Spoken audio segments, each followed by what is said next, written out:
Volvimos a Secuencia Inicial y está en nuestro piso para seguir analizando un poco de qué se trata este primer año de Javier Milei. Charlie Pisoni es referente de Hijos. Gracias por venir. Gracias a ustedes. Bueno, es para nosotros un placer tenerte en este piso, en un año donde, venimos recorriendo esta gestión de gobierno que la verdad nos sorprende, generalmente no positivamente, pero queríamos hablar un poco con vos sobre el enfoque de derechos humanos de este gobierno, ¿no?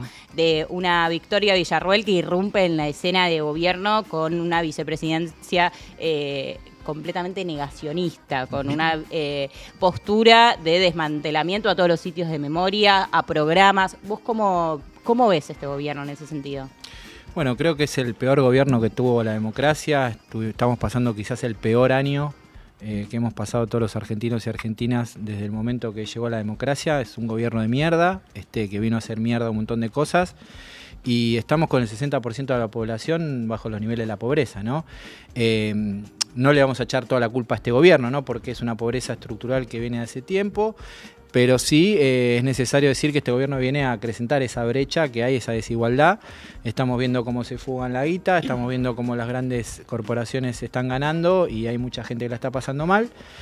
Y la política de derechos humanos, respectivamente la de Memoria, Verdad, Justicia, está sufriendo los mismos embates que sufren las otras mismas políticas. O sea, no hay quizás un embate contra algo específico direccionado, sino que es contra hacer mierda y destruir el Estado y las políticas públicas, ¿no? En derechos humanos sí vemos que ha habido desmantelamiento de programas, ha habido, quizás el más reconocido que hizo más ruido fue el tema relacionado a la búsqueda de los nietos, ¿no? Con el desmantelamiento de la Unidad Especial de Investigaciones. ¿Qué hace eso?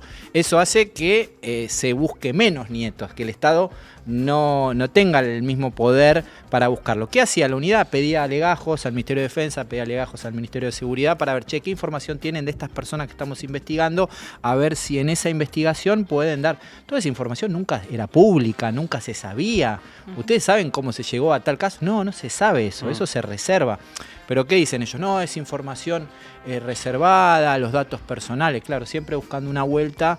Bueno, en definitiva, eso quizás fue el hecho más grave de desmantelamiento y después, obviamente, la visita a los genocidas y atrás de esa visita, esa carta, ese papel madera que le dio Guglielminetti a los diputados, donde estaba el anteproyecto de ley o el proyecto de decreto, que después sale en los chats, gracias a que Lourdes Arrieta cuenta todo lo que había sucedido y nos damos cuenta que había un plan de impunidad para liberar a los genocidas. Es decir, estamos viendo el peor gobierno en materia social, económica, un plan económico que viene a copiar el plan económico de la dictadura, que ya sucedió en los 90, sucedió durante el macrismo.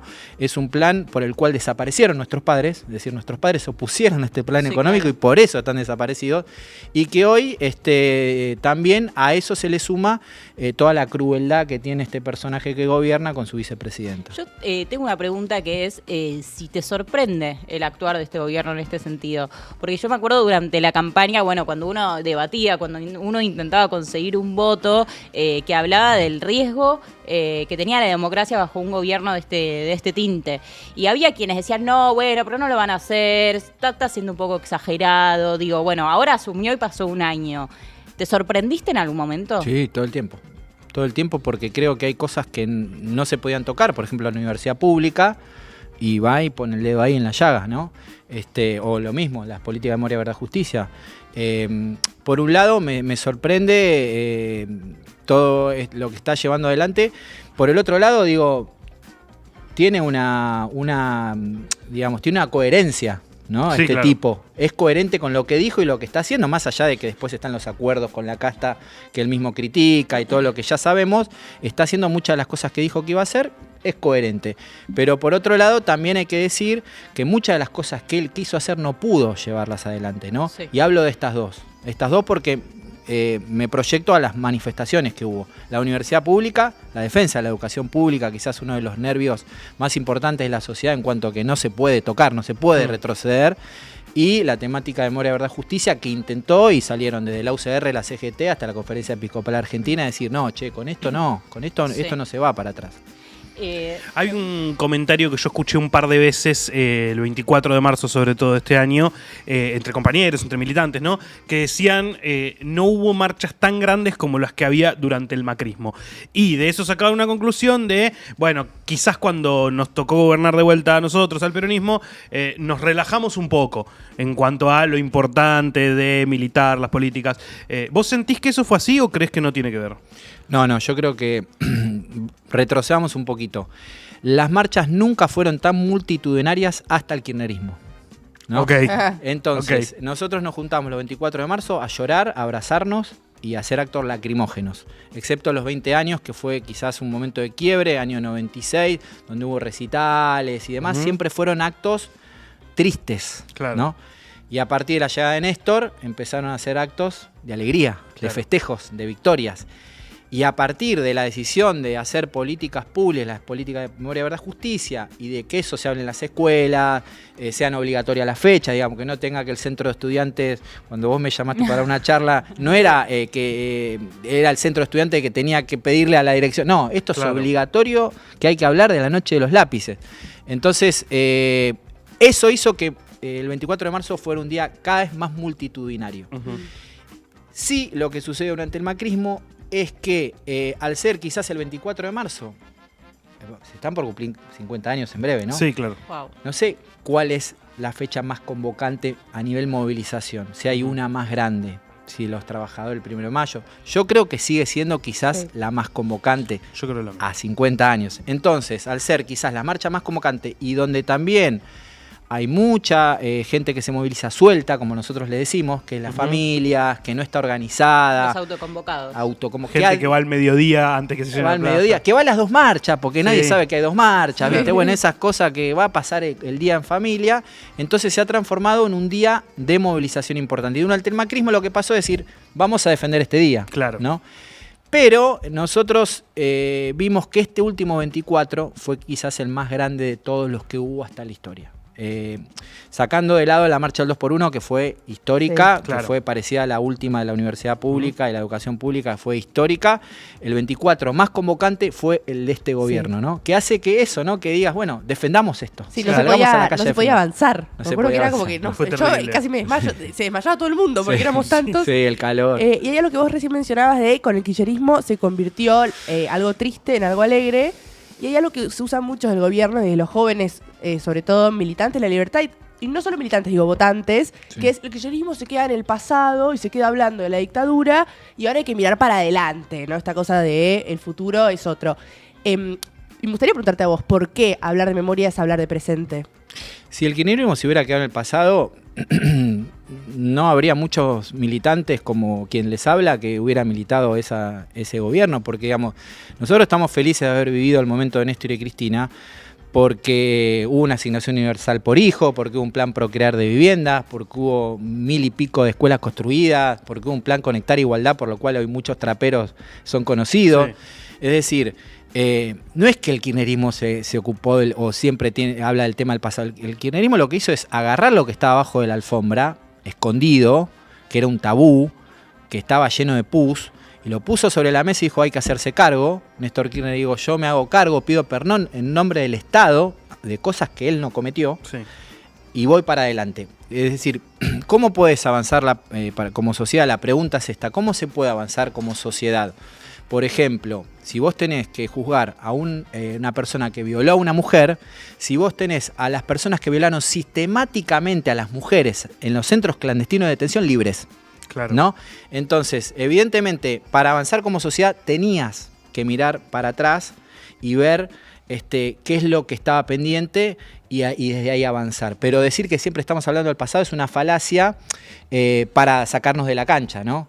Porque no estamos hablando del pasado, estamos hablando del presente. No queremos torturadores libres porque no queremos que haya torturas hoy en las cárceles, en las comisarías, ¿no? Es esa la discusión. Y pensando un poco en el electorado de Milei, digo, no es que, o sea, te lo pregunto a ver qué pensás vos, pero yo digo, tiendo a pensar que no es que todo el electorado de Milei son procesistas y defensores de la dictadura y No. negacionistas. No. De hecho, más bien hay parte de ese electorado que por cuestiones de esperanza económica o simplemente antiperonismo votan al gobierno de Javier Milei. ¿Vos cómo ves esta situación de los que apoyan a Javier Milei pero tal vez en estos puntos la Argentina ha llegado a algunos consensos que son intocables. Bueno, yo creo que esa base que tiene Victoria Villarruel, ¿no? De los pro dictadura, los pro genocidas, y quizás la base más de ultraderecha, digamos, siempre existió en la Argentina. La diferencia es que a partir del macrismo y a partir de que Macri confronta directamente con los organismos y nos llama curro de los derechos humanos, digamos, hay estrategias que el negacionismo utiliza a nivel mundial. Una de ellas es desacreditar a los familiares de las víctimas, ¿no?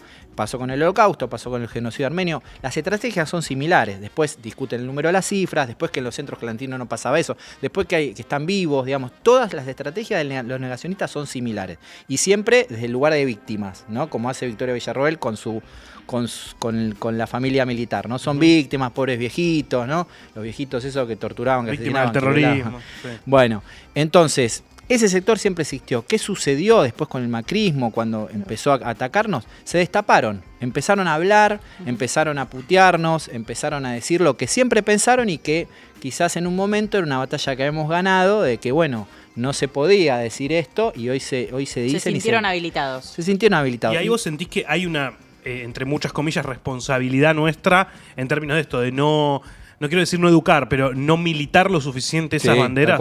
Tal cual, y me hago cargo. Me hago cargo de mi lugar. Creo que una de las banderas que tenemos que militar hoy es la transmisión. O sea, decir, bueno, acá pasó esto, digamos, esto, otro. Vos sacás tus propias conclusiones, pero claro, esta historia no se discute. O sea, no se discute que hubo bebés que se robaron. Hay gente que la están encontrando ahora. Sí, hay cosas que no se discuten, ¿no? Entonces, poner en discusión todo el tiempo todo tiene que ver también con quizás que dimos por hecho, por sentado, que ya estaba discutido y debatido este tema y bueno, pasamos al que sigue. O sea, ¿no? pensás, perdón, que fue también a veces un error cuando uno se sienta en esas mesas de debate, viste, de la tele y tenés a alguien que dice, bueno, ahora vamos a hablar a favor o en contra de la democracia. Digo, ¿estuvimos mal también en ceder o hacer de los derechos una discusión posible? Bueno, es una buena pregunta. Creo que me voy un poquito para atrás. Creo que quizás a veces dimos por sentada muchas discusiones que había que seguir discutiendo, ¿no? Y creo que a veces cuando uno debate y parte de una base, hay que siempre volver para atrás, porque nos estamos dando cuenta que no funcionó el subir ese debate para arriba y empezar desde cero, desde abajo. A mí me toca ir a dar charlas a las escuelas, es algo que me gusta hacerlo porque me gusta debatir con los pibes y ver qué está pasando ahí. Y siempre volver desde abajo y siempre con el testimonio. O sea, mis viejos están desaparecidos cuando yo tenía 37 días y de ahí empieza la discusión. No sé qué me pueden discutir después porque el curro, que yo no tenga a mis padres conmigo, no sé cuál es mi curro de no tener a tus papás con vos. O sea, ¿cuál es el negocio que no estar presentes, ¿no? Entonces, y desde ahí discutir, ¿no?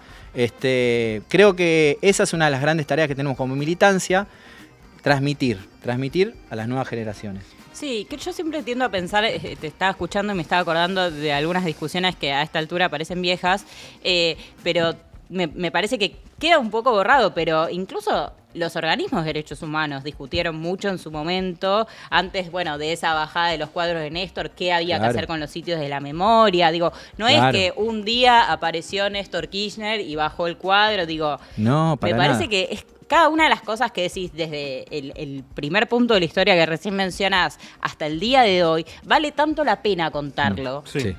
Porque si no, parece un libro, un manual de Capeluz que aparecen un par de datos y y llegamos al presente.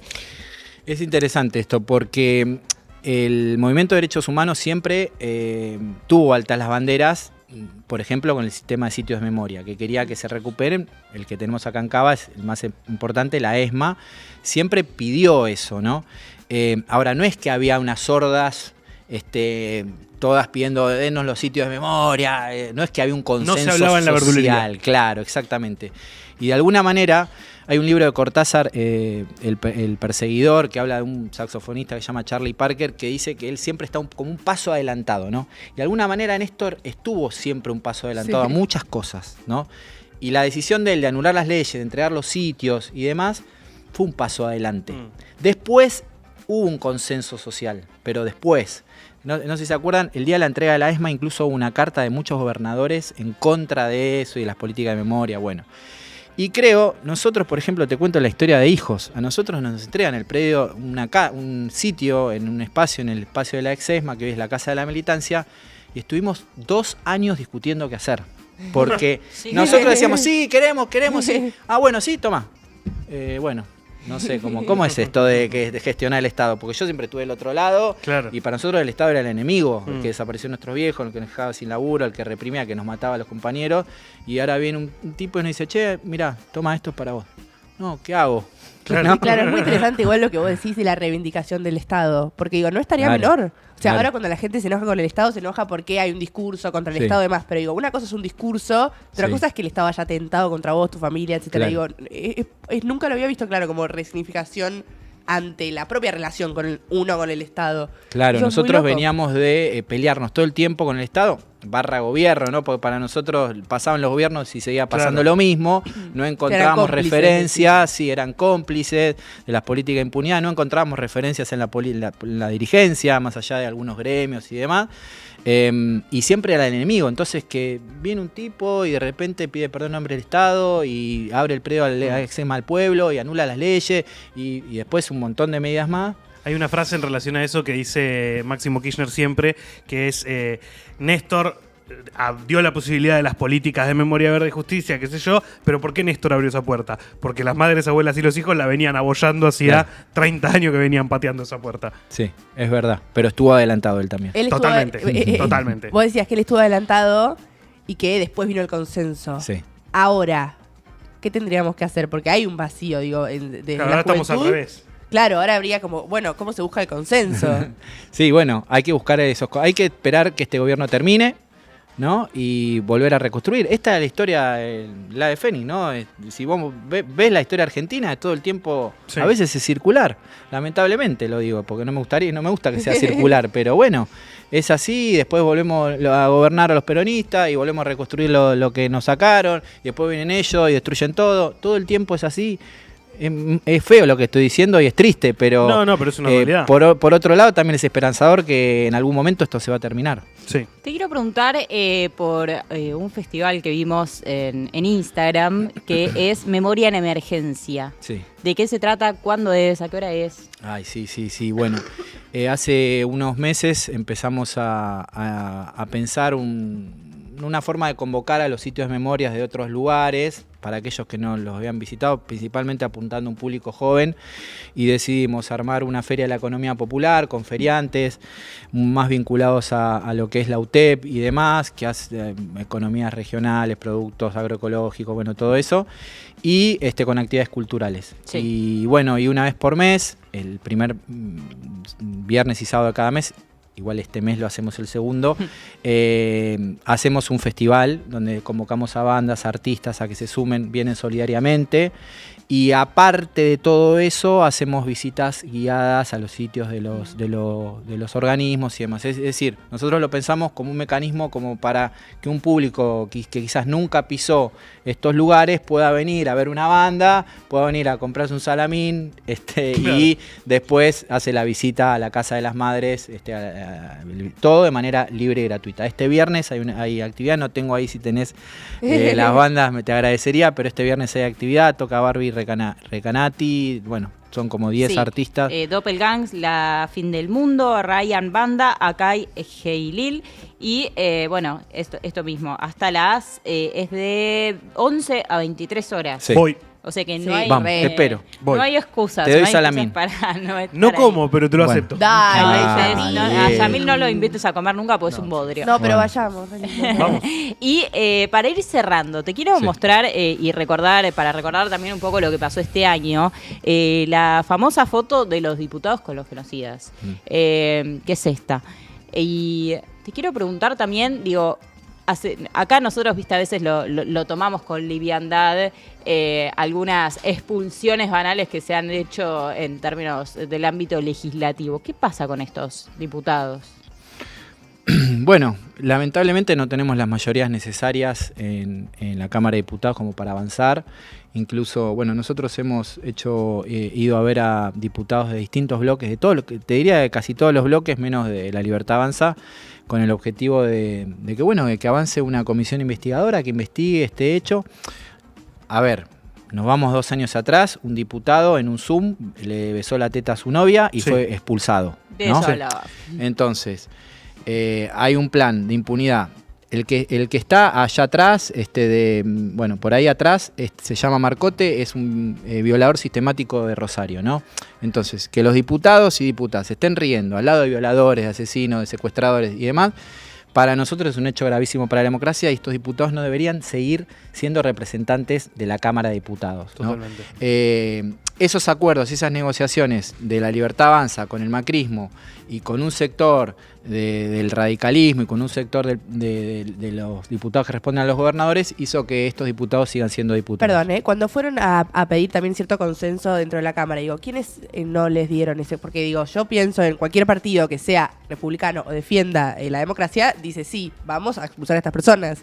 ¿Quiénes se pusieron además de la Libertad Avanza? Lamentablemente hay un sector del radicalismo que no acompañó, si bien había algunos que sí estaban de acuerdo, hay un sector del bloque de Pichetto que no acompañó, si bien algunos, como Esteban Paulón u otros tantos, estaban de acuerdo en avanzar.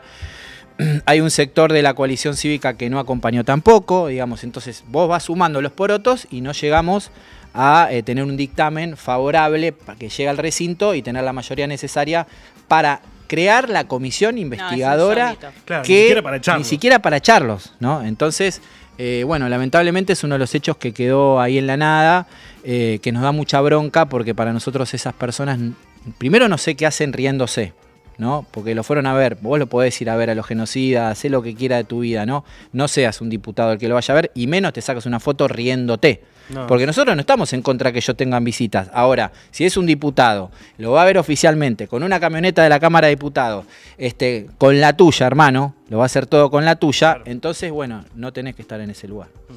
Charlie, última, sí. ¿Tenés esperanza en el futuro? Sí, me lo enseñó mi abuela, me lo enseñaron las madres, las abuelas, en los peores momentos hay que tener esperanza porque, fíjense ustedes, las madres se formaron en el año 77. Néstor Kirchner, bueno, si bien tuvimos la primavera del 1985, que hay que rescatarla, y a todos los que no vieron la película les recomiendo que la vean, tuvimos esa primavera, después vinieron las leyes de obediencia de punto final, los indultos de Menem, esperaron hasta el año 2004 para que se abrieran los juicios de lesa humanidad y la ESMA, por ejemplo, sea un lugar del pueblo. Es decir, desde el 77 hasta el 2004. No estamos hablando de un año, 2 años. Ni 4. ¿Cuántos zapatos gastaron estas mujeres golpeando, caminando, yendo, viajando? Es increíble lo que hicieron, ¿no? Entonces aprendamos de ella que en los peores momentos siguieron adelante, así que lo último que nos queda por perder es la esperanza. Es el ejemplo que vamos a seguir. Gracias, Charlie, por venir. Gracias. Nos vamos a una pequeña tanda y ya volvemos.